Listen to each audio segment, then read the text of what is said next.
ప్రతి కృష్ణపక్షంలో వచ్చేటటువంటి చతుర్థి తిథి కూడా మనం ఆ సంకట విమోచ గణపతిగా ఆయన్ని ఆరాధన చేస్తాం. సంకటమోచ గణపతి అని చెప్పి సంకటములు నివారించేటటువంటి గణపతిగా పూజ జరుగుతుంది. సంకటం కలగకుండా ఉండడం కోసం తాను సంకటమునందు కృష్ణ పరమాత్మ ఇరుక్కుని శ్రీచక్రం టీవీ చతుర్థి వ్రతాన్ని చేసి ఆ వ్రతం చేసిన కారణం చేత సంకటం నుంచి ఎలా పైకి రావచ్చో లోకానికి నిరూపించాడు. విశేషం ఏమిటంటే ఇందులో మేనమామ మేనల్లుడి యొక్క పాత్ర గొప్పది.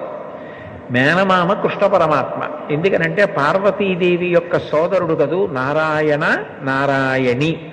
నారాయణుని చెల్లెలు నారాయణి పార్వతీదేవి. పార్వతీదేవి పెద్ద కుమారుడు విఘ్నేశ్వరుడు. కాబట్టి మేనమామ ఎవరు? నారాయణ కృష్ణ పరమాత్మ పరిపూర్ణావతారం. పరిపూర్ణావతారం అంటే అన్ని అవతారముల తేజస్సు